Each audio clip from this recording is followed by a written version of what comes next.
वंदे कृष्ण। एक प्रश्न आया है, वह प्रश्न मुझसे किया गया है।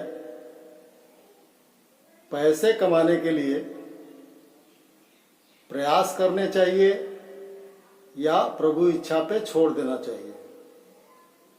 माने पैसा कमाने के लिए प्रयास करना चाहिए हमको या प्रभु की इच्छा पे छोड़ देना चाहिए, ये प्रश्न है। इसका उत्तर सुनने से पहले आप सभी लोगों से अनुरोध है कि आप इस वीडियो को ज़्यादा से ज़्यादा लाइक करिए, जिससे ये वीडियो ज़्यादा से ज़्यादा लोग देख करके उसका लाभ उठा सकें।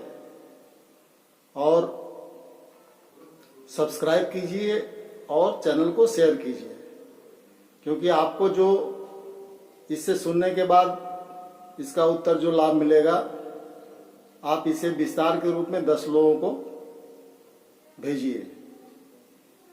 वंदे कृष्ण। धर्मतरु आश्रम योजना विस्तारक संतोष कुमार।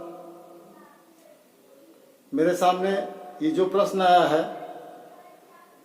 इस प्रश्न का उत्तर आप सुनिए। धर्म के 4 बातें होती हैं, जो हमारे 4 बातें हम लोग जानते हैं कि जीवन में 4 चीजें होनी चाहिए: धर्म, अर्थ, काम, मोक्ष। तो धर्म, अर्थ, काम, मोक्ष, ये 4 पाए हैं, चारपाई के 4 पैर हैं, या इस जीवन के 4 पैर हैं: धर्म, अर्थ, काम, मोक्ष। और चारों अलग अलग हैं, किसी एक में इसको समाहित नहीं किया गया है। जीवन जीने के लिए इसको 4 चरण में बांटा गया है, चारों अलग अलग हैं। और चूंकि बहुत दिन तक हम गुलामी काल में रहे हैं, यहाँ किसी दूसरे धर्म का शासन रहा है, इसलिए हमसे धर्म की जो सत्य बातें हैं वो हमसे काफी दूर हो चुकी हैं। और इन चारों चीज को एक में मिला दिया जाता है। मिलाने के बाद यहीं से हमारे जिंदगी में जो हमको करने चाहिए वो हम नहीं कर पाते हैं। धर्म, अर्थ, काम, मोक्ष। धर्म की आवश्यकता है, यानी कि धर्म के पथ पे चलिए, धर्म का कार्य कीजिए, या धर्म में सहयोग कीजिए, या धर्म का विस्तार कीजिए। किस धर्म की? सात्वत धर्म की। दूसरा अर्थ है, जीवन निर्वाह के लिए अर्थोपार्जन कीजिए, कर्म कीजिए, और अपने जीवन को, अपने शरीर का निर्वाह अर्थ के द्वारा उपार्जन करने के बाद अपने शरीर का निर्वाह कीजिए या अपने परिवार का निर्वाह कीजिए। काम। काम का मतलब हम शादी ब्याह करना और शादी करने के बाद संतान उत्पत्ति करना, यह भी हमारा एक धर्म है। और मोक्ष, यह जो शरीर मिला हुआ है 84 लाख योनियों में से भटकते भटकते इंसान का सबसे ऊंचा पद होता है। सबसे ऊंचा पद इंसान होते हैं, और इंसान बनने के बाद हमें यहाँ से मोक्ष मिलता है, यानी मुक्ति मिलती है। मुक्ति का मतलब कि इस संसार से हमारा रिश्ता खत्म हो जाता है, और जो वो लोक है, दूसरा जो लोक है हमारा, जहाँ पे भगवान वास करते हैं, या जहाँ भगवान रहते हैं, या जहाँ भगवान का लोक है, उस लोक में हम जा करके भगवान में विलय हो जाते हैं, यानी कि भगवान में समा जाते हैं या भगवान के लोक में चले जाते हैं। तो 4 चीजें हैं: धर्म, अर्थ, काम, मोक्ष। चारों अलग अलग हैं, लेकिन इसको समाहित कर दिया गया है, इसकी खिचड़ी बना दी गई है। और इसका उत्तर यही है कि धर्म हमें करना चाहिए, लेकिन अर्थ के लिए हमें कर्म करना चाहिए। इसका उत्तर भगवान श्री कृष्ण गीता जी में अर्जुन जी को दे रहे हैं। गीता अध्याय श्लोक 8।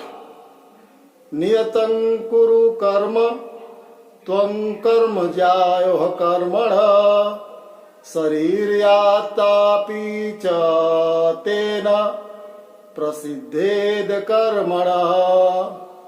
भगवान कहते हैं नियतं कुरु कर्म त्वं कर्म ज्यायो कर्मणा, तू शास्त्र विहित कर्म कर। यानी कि शास्त्र विहित कर्म का मतलब कि शास्त्रों में वर्णित जो कर्म है उस कर्म को कर। अर्जुन से कह रहे हैं कि जो शास्त्रों में वर्णित कर्म है उसको तुम्हें करना है, वह करो।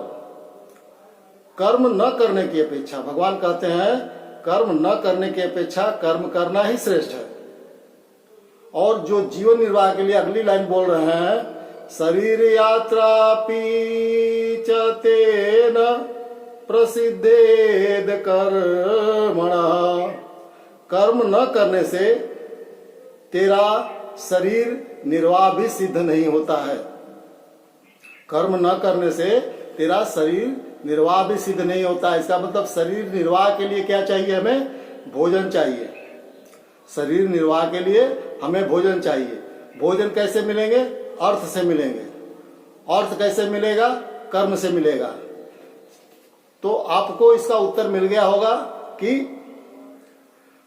पैसे कमाने के लिए हमें प्रयास करने चाहिए। जैसे धर्म के लिए करने चाहिए प्रयास, उसी तरह पैसे कमाने के लिए प्रयास करने चाहिए, उसी तरह काम के लिए प्रयास करने चाहिए, उसी तरह हमें मोक्ष के लिए भी प्रयास करना चाहिए। यदि चारों चीजें हम सही ढंग से कर पाते हैं तो हमारा मोक्ष भी निश्चित हो जाता है। अब यहाँ पे भगवान क्या कर रहे हैं? शरीर यात्रापि न चते न प्रसिद्धेद कर्मणा। कर्म न करने से तेरा शरीर निर्वाह भी सिद्ध नहीं होता है। यानी कि हमें कर्म करना ही है। कर्म करेंगे, अर्थोपार्जन करेंगे, तभी हमारा यह शरीर निर्वाह हो सकता है। बिना अर्थोपार्जन के हमारा शरीर निर्वाह नहीं होगा। दूसरी बात, महाभारत में जब पांडव वन में थे, जंगल में थे, उस समय नारद जी आते हैं और नारद जी भी ये पूछते हैं कि ठीक है, आप धर्म का काम कर रहे हैं, मोक्ष का काम कर रहे हैं, सब कुछ कर रहे हैं, अर्थोपार्जन के लिए आप क्या कर रहे हैं? यह महाभारत में वर्णित है। नारद जी पूछ रहे हैं युधिष्ठिर जी से कि आप अर्थोपार्जन के लिए कौन सा उपाय कर रहे हैं। यहाँ भी ये बात सिद्ध होती है कि हमें प्रभु इच्छा पे नहीं छोड़नी चाहिए, हमें कर्म करना चाहिए अर्थोपार्जन के लिए भी। तो यह बातें सिद्ध होती हैं कि हमें अर्थोपार्जन के लिए कर्म करना चाहिए और शास्त्रों में वर्णित कर्मों को ही हमें करना चाहिए जो हमारे शास्त्र में वर्णित है। इस तरह हमें प्रभु इच्छा पे नहीं छोड़नी चाहिए। और भगवान अनी होते हैं। अनी का मतलब होता है ईश्वर अनी होते हैं। अनी का मतलब होता है जिसकी नी नहीं है, जिसकी इच्छा नहीं है। वह इच्छा किस बात पर निर्भर करती है? वह बात जब हम इच्छा करते हैं तब उनकी इच्छा होती है हमारे लिए, यानी कि भक्तों के लिए, इस संसार में जीव के लिए, प्राणी के लिए। भगवान जब प्राणी इच्छा अपनी व्यक्त करता है तो भगवान उस इच्छा को व्यक्त करते हैं उसे देने के लिए। यहाँ पे हमें अर्थोपार्जन के लिए हमेशा प्रयास करना चाहिए, न कि प्रभु इच्छा पे छोड़नी चाहिए। इसलिए आप सभी से अनुरोध है कि इस वीडियो को ज्यादा से ज्यादा शेयर करें, जिससे आज के युवा भी देख पाए कि नहीं, हमें धर्म को अलग रखना है, अर्थ को अलग रखना है, काम को और मोक्ष को अलग अलग रखना है, और इन चारों के लिए हमें प्रयास करने हैं। और ये ईश्वर की इच्छा पे नहीं छोड़नी है, इसे हमें करना है, करना है, करना है।